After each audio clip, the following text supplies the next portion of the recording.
Bien dicen que existen personas que nacen con mala estrella, aquellos a los que la vida jamás les favorece, pues pareciera que solo nacen para sufrir. Tal es el caso de mi amiga Antonia. Ella entró a trabajar a la fábrica donde yo laboraba desde hace ya algunos años. Antonia, durante meses de laborar en la fábrica, pasó desapercibida por todos. Después todo cambió. De ser invisible pasó a ser la más popular, no por su gran carisma o por alguna cualidad positiva, sino a causa de algunos eventos desafortunados. Antonia era una mujer soltera de casi 50 años. Ella vivía en casa de su mamá, doña Esther, la cual ya era muy viejecita. Antonia y yo nos hicimos íntimas amigas, y ella me contó toda su vida. Por ello, para contarles todos los detalles, es necesario hacerles saber algo del pasado de mi amiga. Muchos años atrás, doña Esther enfermó de gravedad al grado de quedar postrada en cama de por vida, y a Antonia, con tan solo 20 años de edad, fue obligada por sus hermanos a que asumiera la tarea de cuidar a su madre las 24 horas del día.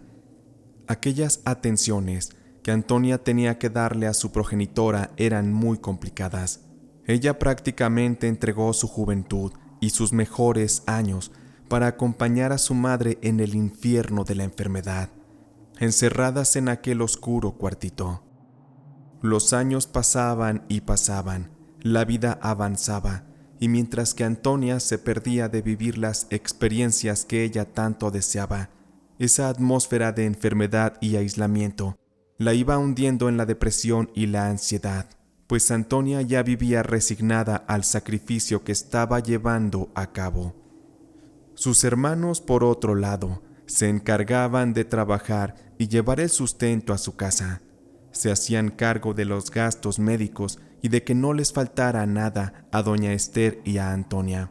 Eso hasta cierto punto era un trabajo en equipo entre Antonia y sus hermanos, pero mi amiga, con ese cargo tan grande que le había tocado, la llevó a que perdiera el derecho de tener un trabajo, de relacionarse con más personas, de tener novios, de divertirse o de desarrollarse en un ambiente diferente al de su casa, y sobre todo, perdió el derecho a hacer su vida.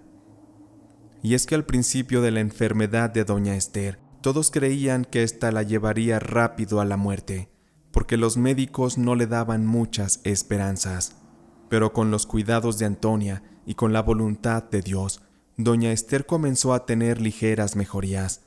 Pero aún así, las secuelas la tenían con la total dependencia a Antonia, ya fuera para comer, para vestirse, bañarse, pues la movilidad de la señora era muy limitada y corría un gran peligro si se le dejaba a solas. El tiempo continuó transcurriendo y Antonia se fue haciendo vieja dentro de su casa, sin una vida propia y sin alguna ilusión que la mantuviera feliz en esta vida. Como era de esperarse, tras los años todos los hermanos de Antonia se cansaron de mantenerla junto con su madre. Ellos se casaron, formaron sus familias, y era para estos un peso muy grande el continuar cubriendo los gastos de la casa de su madre. Así que constantemente peleaban con Antonia y le gritaban con desprecio que era una mantenida, una floja, una huevona. Lo que había comenzado como un trabajo impuesto como cuidadora se había convertido para Antonia en una obligación de por vida, pues los hermanos se habían olvidado de que Antonia entregó todo para cuidar de su madre. Hasta doña Esther había olvidado todo lo que había hecho su hija por ella, pues de todos sus hijos, a quien más trataba mal dentro de sus posibilidades era a Antonia. Cada vez que le tocaba a doña Esther bañarse, hacerle sus ejercicios o comer, era un pelear con Antonia, pues la señora, con el brazo que sí movía un poco, rasguñaba a Antonia o bien le escupía en la cara. Aquella relación de madre e hija ya estaba muy podrida. Ambas ya estaban hartas de tanto convivir. Así que un día Antonia, al ir por el mandado, vio un anuncio en un poste en el que se avisaba que ocupaban personal para una fábrica. Con temor de no ser aceptada por su edad, y no tener una experiencia laboral. Ella fue a pedir informes. Antonia temblaba de miedo y de angustia de solo ir a preguntar, pero prefería eso a tener que pasar un minuto más en casa con su madre. En la fábrica le dijeron que la pondrían a prueba en un área que no era tan complicada y que así comenzaría de inmediato por la demanda de producción de dicha empresa. Antonia, de inmediato emocionada y decidida, regresó a su casa y sin muchas explicaciones le dijo a doña Esther que comenzaría a trabajar y que desde la mañana que ella se fuera le dejaría todo lo que necesitara sobre una mesa para que así doña Esther tuviera agua y comida, y para el baño comenzarían a usar pañales de tela, esto por falta de recursos para comprar desechables. Además de esto, una de las vecinas, amiga de Antonia, a cambio de un poco de dinero, se comprometía a ir una que otra vez a echarle un ojo a doña Esther, nomás para cuidar que todo estuviera bien.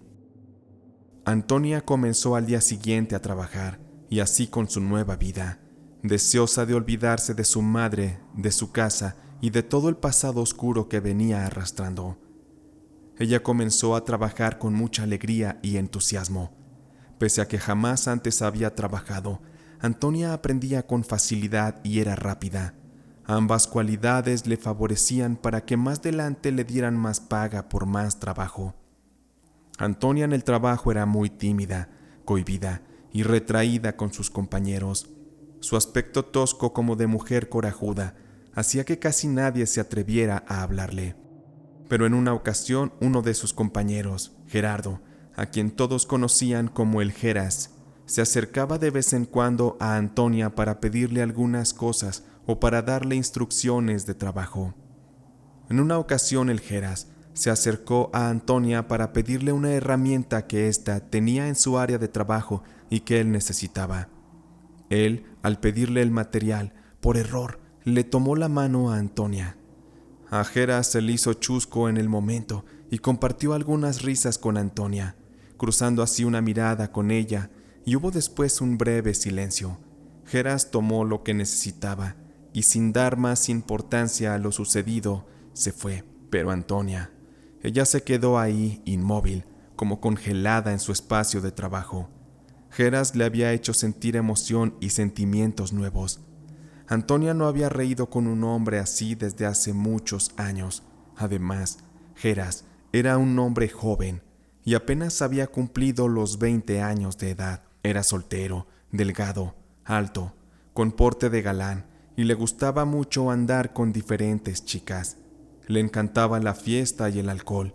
Él era un imán para las chicas y a Antonia la dejó muy cautivada con aquel ligero contacto. Antonia no se sentía grande de edad. Ella mentalmente se había quedado pausada en el tiempo de su juventud, pero aunque su cuerpo ya reflejaba sus 50 años, ella por dentro se sentía de 20 primaveras. Antonia comenzó a obsesionarse con Geras. Ella ya no podía pensar en nada más que en él. Deseaba estar en el trabajo solo para verlo, aunque fuera solo a la distancia. En casa, ella pensaba en él y en lo felices que podrían ser si estaban juntos. Se dormía y se despertaba pensando en el joven apuesto muchacho. Un día, Antonia, andando en el comedor, no se dio cuenta que el piso se encontraba húmedo porque lo habían recién limpiado. Con esto ella se resbaló y cayó al suelo. Varios que la vieron se quedaron en silencio, otros se rieron, pero quien acudiría a ayudarla a levantarse sería ni más ni menos que Geras. Él la tomó con sus brazos y la ayudó a caminar hasta una silla para que se recuperara. Antonia estaba muda, sonrojada, y sobre todo este nuevo contacto hizo en Antonia despertar el deseo carnal por aquel joven Geras. Antonia tenía sed de amor, de cariño y sobre todo de pasión en la cama. Antonia nunca había tenido novio y nunca había experimentado una relación sexual, pero su cuerpo se lo pedía a gritos. Lo que ocurrió aquella mañana provocó que Antonia, en agradecimiento y sumado a su deseo por el joven, comenzó a llevarle regalitos a Geras. También le compraba los almuerzos, Esto provocó que a Geras, sus compañeros, le hicieran burla y mucha carrilla, y también a Antonia comenzaron a ponerle sobrenombres por su aspecto físico y sobre todo por el amor que ya se dejaba ver que tenía abiertamente por el Geras.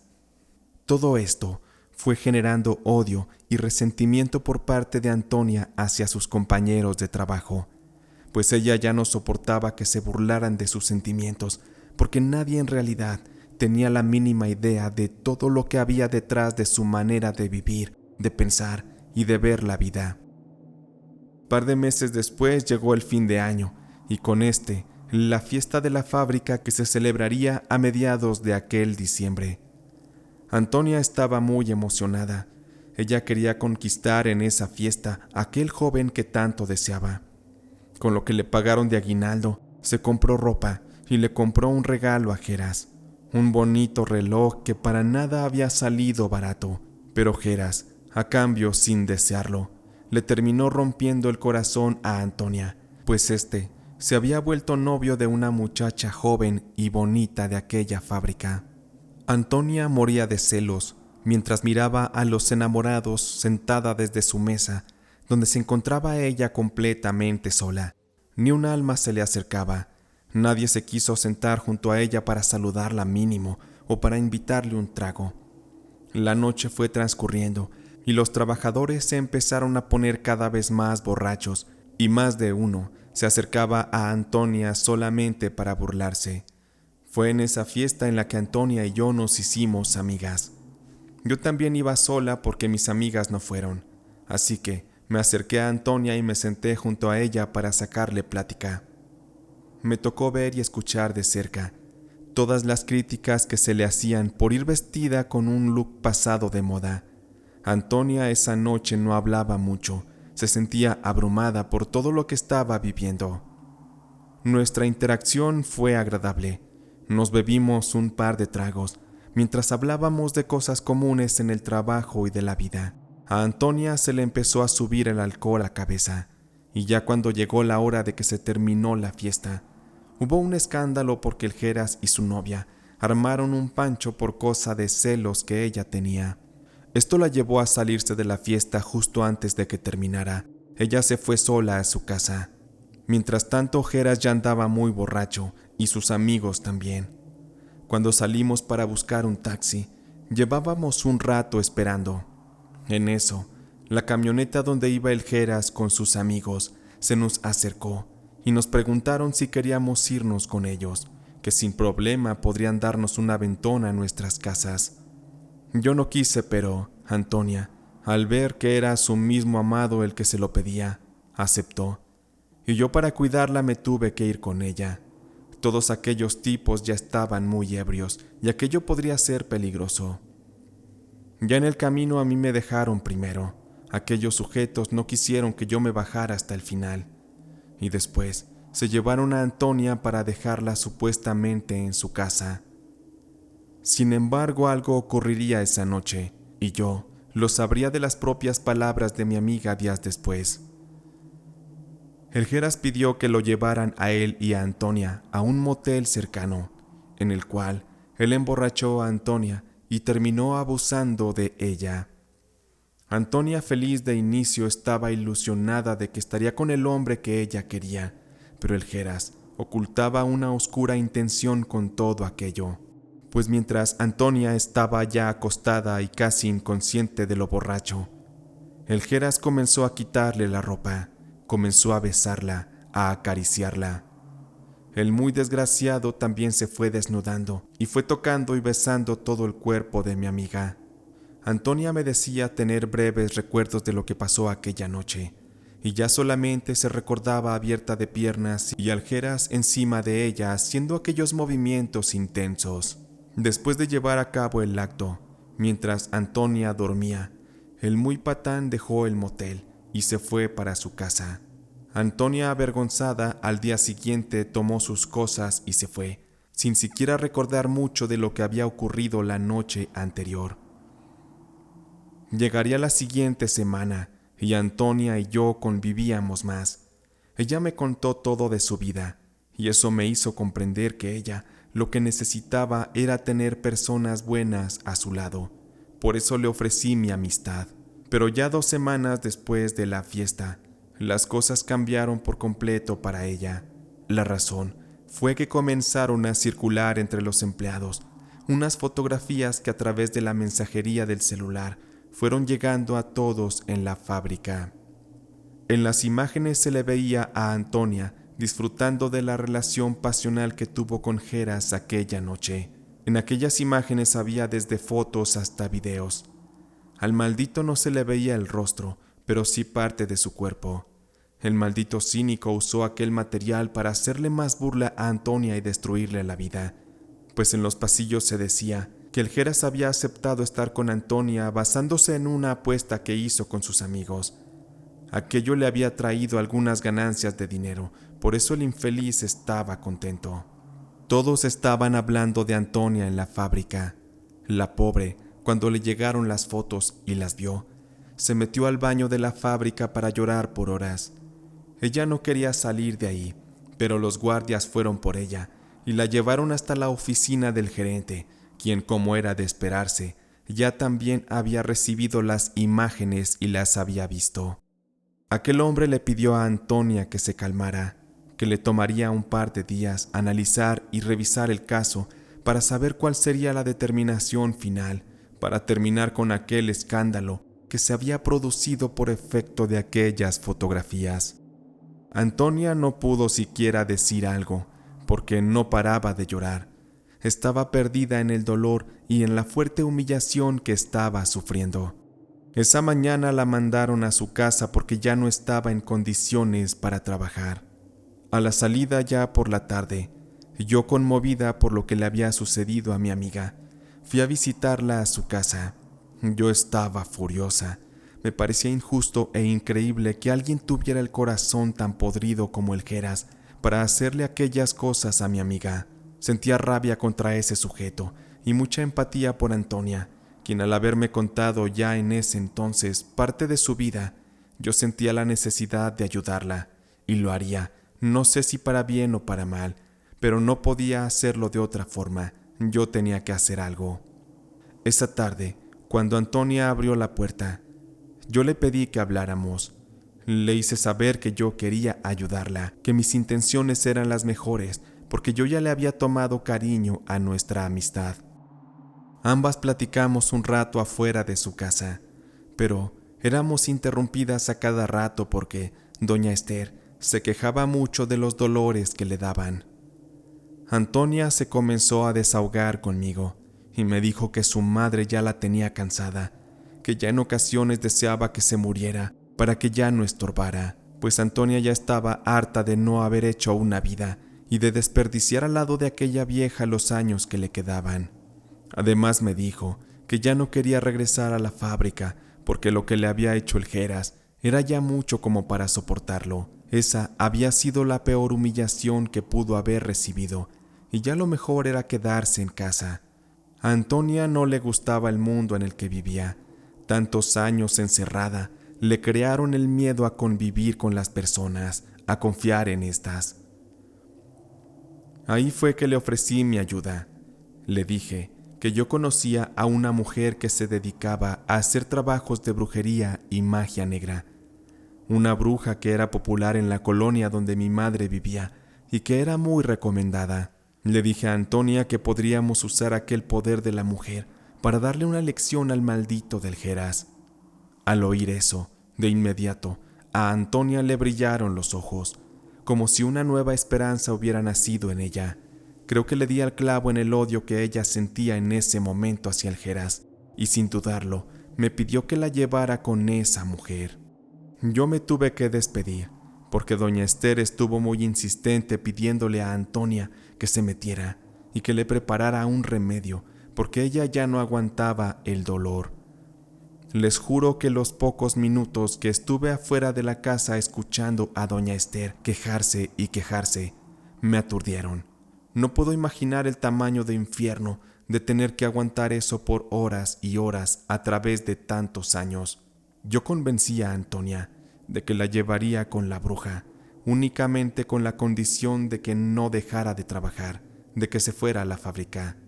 Ella con dificultad me lo prometió, y así fue. Ella regresó de nuevo a sus labores al día siguiente. Con todo y el miedo, ella confiaba en mí y en que la brujería podría darle la esperanza para una cruel venganza y así poner las cosas a mano. Sin embargo, ese mismo día, Antonia fue llamada por el gerente, quien sin darle muchos argumentos, la despidió. Antonia fue corrida de la peor forma de la empresa. Eso sí, le dieron un cheque por una buena cantidad de dinero y le hicieron firmar una carta donde ella aseguraba que no demandaría a la empresa por ese despido mal justificado. Antonia se fue muy triste y enojada porque Aljeras no le hicieron nada. Yo le pedí a mi amiga que me esperara a la hora de la salida. Le prometí llevarla a donde vivía la mujer que hacía los trabajos. Llegada la hora, a Antonia se le veía con un semblante frío, sin emociones, como si todo su ser por dentro ya hubiera sido aplastado, demolido por la frialdad y la crueldad de la sociedad en la que le tocó vivir. Cuando llegamos con la mujer que hacía la brujería, yo iba bien preparada con unas fotos del Geras y otras cosas más. Le entregué todo a la mujer mientras le fuimos contando el caso. Todo le impresionó mucho, y esta señora, al ver a Antonia cargada de ira, le dijo que esa emoción tan fuerte y desagradable que sentía contra el muchacho sería de mucha ayuda, porque era el ingrediente especial que le daría la fuerza al trabajo de brujería que harían. A mí se me pidió que saliera, porque podría ser peligroso fuera testigo de aquellos trabajos. Por esta razón no pude ver el trabajo que hizo aquella mujer con Antonia. No supe qué ritual o brujería hicieron, porque Antonia, por petición de la bruja, tampoco me pudo decir nada. Después de un rato de esperar, Antonia y yo nos fuimos de regreso a casa. La llevé hasta la suya y me despedí diciéndole que siempre podría contar conmigo. Antonia sonrió y me dio un abrazo, uno muy fuerte. Parecía un abrazo de despedida, y realmente lo era. Y lo digo con dolor porque esa misma noche, Antonia cometería una locura. Ella, con el alma retorcida y llena de odio hacia su entorno y hacia su vida, le cubrió la boca a su madre para que no gritara. Después, la roció con gasolina. También puso el mortal líquido por toda la casa y al final derramó el restante de líquido sobre su cuerpo. Sin pensar en lo grave de su acción, Antonia encendió un cerillo y con esto desató el fuerte infierno que le arrebataría la vida junto con la de su madre, a quien tanto odiaba. Antonia estaba cansada de vivir. Ya no había mucho para ella aquí en la tierra. Nunca fue feliz y nunca las cosas estuvieron a su favor. Para ella fue puro sufrimiento y vivir de injusticias, una tras otra. Me dio mucha tristeza saber que así terminaría la vida de mi amiga. De su cuerpo solo se pudo recuperar polvo y restos pocos que se cremarían y que al día siguiente velaríamos en compañía de su familia y de algunas personas de la fábrica, quienes arrepentidas acudieron a despedir a Antonia y a pedirle perdón. Me dio coraje saber que ella no pudo vivir para disfrutar y ver cómo su venganza con brujería surtió un efecto que le hubiera gustado apreciar. La semana siguiente a la muerte de Antonia, en la fábrica todos estaban muy impactados. Ya nadie hablaba de ella ni se burlaba.